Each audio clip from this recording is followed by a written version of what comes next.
The 1st of September is not just any date.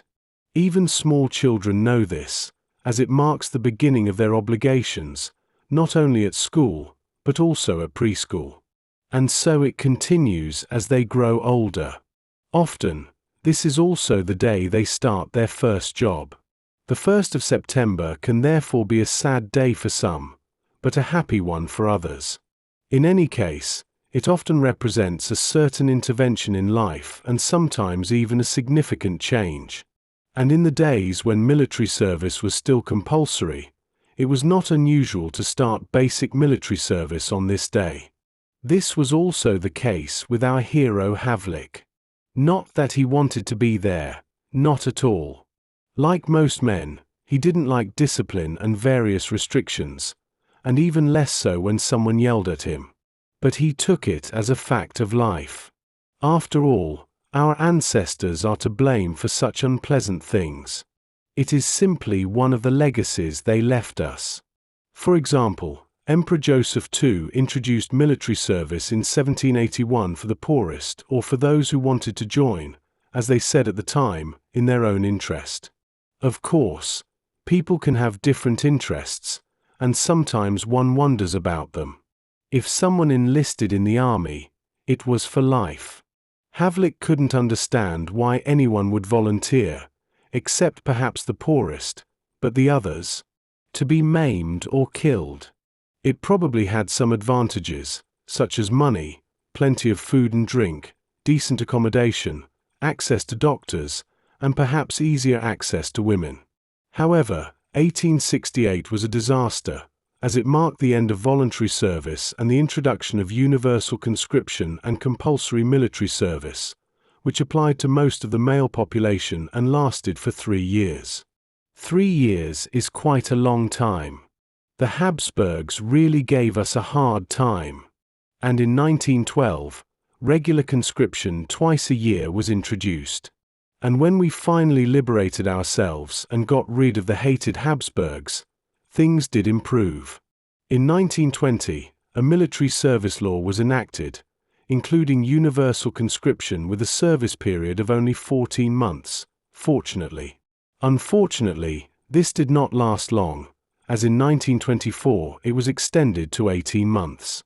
And after February 1948, perhaps in connection with the deterioration of the international situation and the beginning of the Cold War, a new military service law was passed in 1949, which set the length of basic military service at 24 months.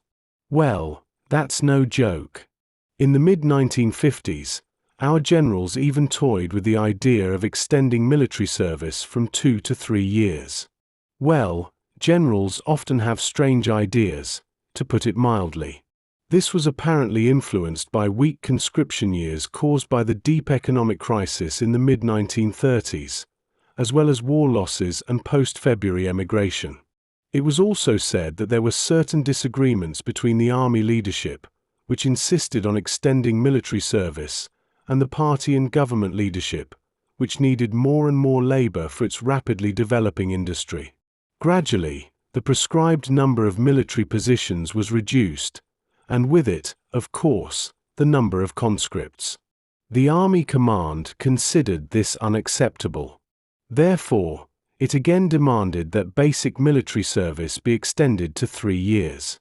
Fortunately, this did not happen, because analysis showed that as a result of the extension of basic military service, the national economy would have significantly fewer workers than if 2-year service had been maintained and the number of armed forces reduced. The proposal was abandoned, partly in view of the protests that would surely follow. However, there was still a danger that it could be extended to 3 years.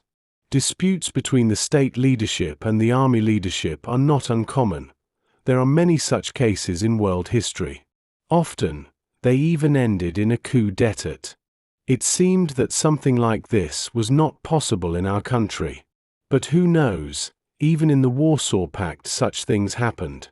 The relatively liberal leader of the Soviet Communists, Nikita Khrushchev, was overthrown with the help of the army, and his successor, Leonid Brezhnev, was rumored to be very afraid of the army, lest he suffer the same fate as his predecessor. Over time, it became clear that we were no exception. Anything was possible in our country too. It was rumored that the President of the Republic and First Secretary of the Central Committee of the Communist Party, Antonin Novotny, wanted to use the army to prevent his overthrow and remain in office. But under the influence of conflicts with the Slovaks, part of the army turned against him.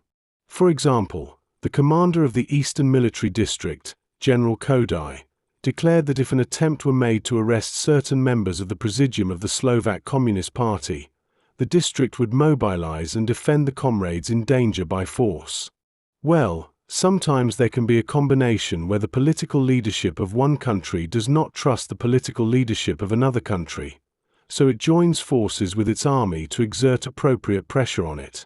Something like this allegedly happened in the late 1960s, when the head of the German Communists, Walter Ulbricht, was dissatisfied with developments in Czechoslovakia and demanded military intervention there.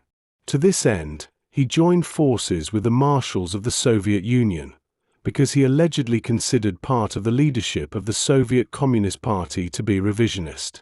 Well, we all know very well how that turned out.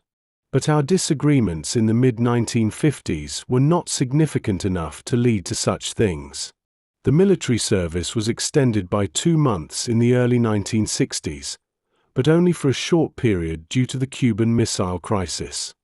Havlik, as already mentioned, did not have a positive attitude towards the military at all.